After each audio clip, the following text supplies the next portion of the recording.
ನಿಮಗೆ ಚಾಯ್ಸ್ ಇದೆ. ನೀವು ವ್ಯಕ್ತಿಯಾಗಿರ್ಬೋದು ಅಥವಾ ಶಕ್ತಿಯಾಗಿರ್ಬೋದು. ನೀವು ವ್ಯಕ್ತಿಯಾಗಿದ್ದಾಗ ಜನಗಳನ್ನ ಮರೆಯೋಕ್ಕಾಗಲ್ಲ, ಮರೀರಿ ಅಂತ ಹೇಳೋಕ್ಕಾಗಲ್ಲ, ಕಷ್ಟ. ನೀವು as a person you can't forget people's opinion. ಆದರೆ ಶಕ್ತಿ ಆದರೆ ನೀವು ಪರ್ಸನ್ನ ಮರಿತೀರ, ಬೇರೆಯವರಲ್ಲೂ ಶಕ್ತಿನ ನೋಡ್ತೀರ. ಯಾವಾಗ ನಾವು ಶಕ್ತಿ ಅನಿಸುತ್ತೆ, ನಮ್ಮ ಪ್ರಾರ್ಥನೆಯೇ ಹೀಗಿರಬೇಕು.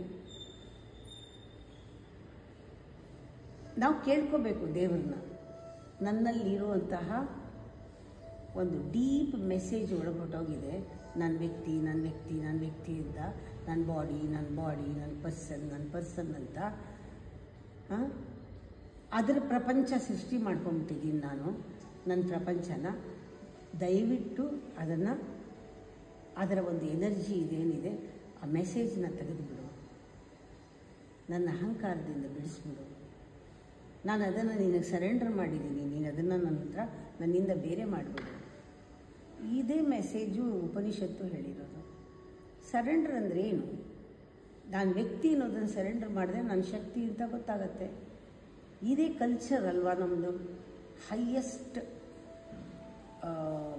ಬಿಲೀಫ್ ಏನು ನಮ್ಮದು? ಇದೇನೆ ಕಲ್ಚರ್, ಇದೇನೆ. ಆದರೆ ನಾವೇನು ಮಾಡ್ಕೊಂಡಿದ್ದೀವಿ? ವ್ಯಕ್ತಿಯಾಗಿ ನಮ್ಮ ಬಿಲೀಫುಗಳು ಬೇರೆ, ನಮ್ಮ ಹಿಸ್ಟ್ರಿ ಬೇರೆ, ನಮ್ಮ ಒಂದು ಕಲ್ಚರ್ ಬೇರೆ. ನಾವೇ ಆ್ಯಸ್ ಎ ಪರ್ಸನ್ ನಮ್ಮ DNA ಸೇರ್ಕೊಂಡ್ಬಿಟ್ಟಿದೆ. ನಾವು ಕೇಳಬೇಕು, ಪರಮಾತ್ಮ ಜನ್ಮಾಂತರದಿಂದ ಬಂದುಬಿಟ್ಟಿದೆ, ಈ DNA ಬದಲಾಯಿಸಿ, ಈ ಆಕಾರದಲ್ಲೇ ಬದಲಾಯಿಸ್ಬಿಡೋದನ್ನು. ನನ್ನ ಮುಂದಿನ ಜನ್ಮಕ್ಕೆ ಬೇಡ ಈ ಗುಣಗಳನ್ನೆಲ್ಲ.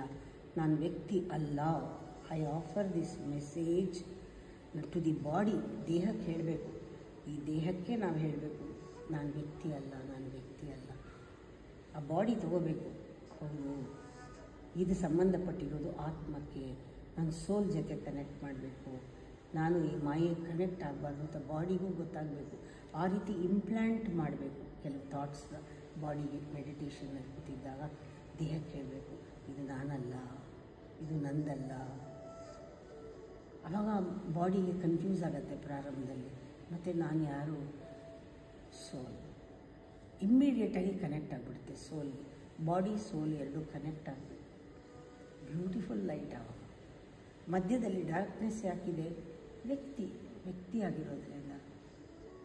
ಅದಕ್ಕೆ ಹೇಳ್ತಾ ಇರೋದು, ನಾನು ಬಾಡಿ ಆ ಐಡಿಯಾನೇ, ಆ ವ್ಯಕ್ತಿ ಅನ್ನೋದೇ ನಾವು ತೆಗೆದುಹಾಕ್ಬಿಡ್ಬೇಕು. ಯಾಕೆ? You can't shake that off. ನಾನು ಹೇಳ್ತೀನಿ ಶೇಕ್ ಇಟ್ ಆಫ್ ಅಂತ. ಆಗಲ್ಲ ನಿಮ್ಮ ಕೈಲಿ. ಯಾಕೆ ಅಂದರೆ ಅದೇನಾದ್ರು ಹೊರಟೋದ್ರೆ, ಅದು ಕಿತ್ತೋದ್ರೆ ನಾನು ಸರ್ವೈವ್ ಆಗೋದು ಹೇಗೆ? ಸರ್ವೈವಲ್ಗೋಸ್ಕರ ಇದು ಮಾಡ್ತಾಯಿದ್ದೀರಾ. ಭಯ ನಿಮಗೆ. ನನ್ನ ವ್ಯಕ್ತಿತ್ವ ಹೊರಟೋದ್ರೆ ನಾನು ಏನಾಗಬೇಕು? ನಾನು ಹೇಳ್ತೀನಿ ಸುಳ್ಳು ವ್ಯಕ್ತಿತ್ವ. ಎಲ್ಲಿವರೆಗೂ ಸುಳ್ಳಿನ ವ್ಯಕ್ತಿತ್ವದಿರುತ್ತೆ, ಸತ್ಯನ ಹುಡುಕ್ತಾ ಇದ್ದೀರಾ. ಹೇಗೆ ಸಾಧ್ಯ? ಸುಳ್ಳು ವ್ಯಕ್ತಿತ್ವದಲ್ಲಿ ಸತ್ಯ ಹುಡುಕೋಕ್ಕಾಗಲ್ಲ. ಸುಳ್ಳನ್ನು ಬಿಡ್ತಾ ಇದ್ದರೆ ಸತ್ಯ ಉದಯವಾಗತ್ತೆ. Don't feel lost, just shake it of.